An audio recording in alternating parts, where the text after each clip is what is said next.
Could changing a single line of code save the world? Probably not, but it will certainly lead to a heated debate, removed pull request comments, and cause non-JavaScript developers to point and laugh at the chaotic language. This all started with a simple pull request to the toRegex package.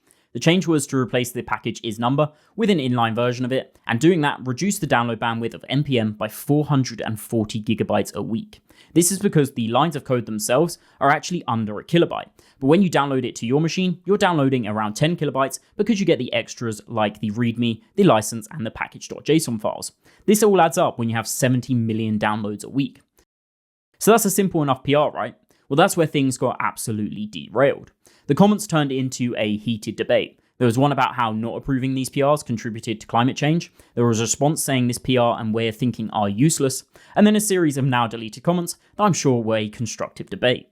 It was ultimately merged though, and 440 gigabytes a week has been saved, and even a knock-on effect of 2.5 terabytes a week saved in the case of Chocodar, which also removed the dependency.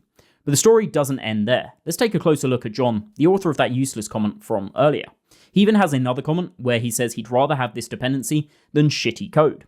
Which is funny, since he's the author of isNumber. The code in the PR is literally his, just moved in line. So maybe there's a point about code attribution here, I don't know.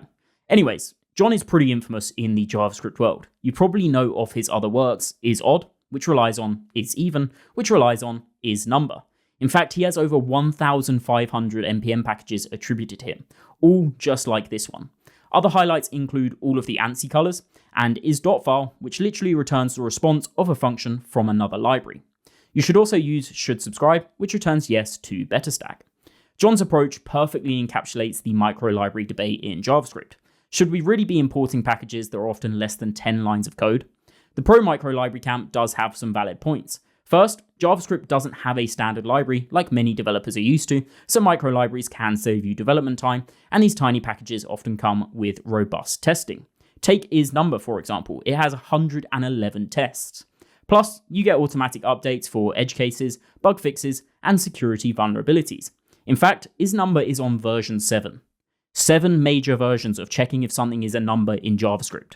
Maybe the other developers have a point. But micro-packages also have their critics, and for good reason. The 2016 left pad incident, now famous enough to have its own Wikipedia page, showed how fragile this system can be when one tiny package disappears overnight and breaks thousands of builds. There's also the very real issue of security. Each micro-package is another potential vulnerability to audit, another dependency to monitor, and another piece that could be maliciously compromised. Just look at what happened with the polyfill.io domain this year, where a Chinese company acquired it and injected code to redirect mobile users to phishing sites. So what's the solution then? Surprisingly simple. Just copy and paste the code. Yeah, really. By bringing that function into your codebase, you maintain control, you understand what it does, and you can modify it as needed.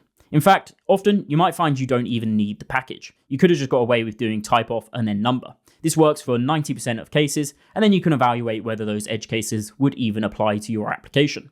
With AI-powered IDEs becoming more prevalent as well, you might not even need to copy and paste it anymore, it will just write it for you. JavaScript is messy, we all know that. Combine that with the fact that it's the world's most popular programming language, and it creates some really fun challenges like this one. There is hope on the horizon. The E18E, or Ecosystem Performance Initiative, is actually working to clean up redundant dependencies and modernize the necessary ones.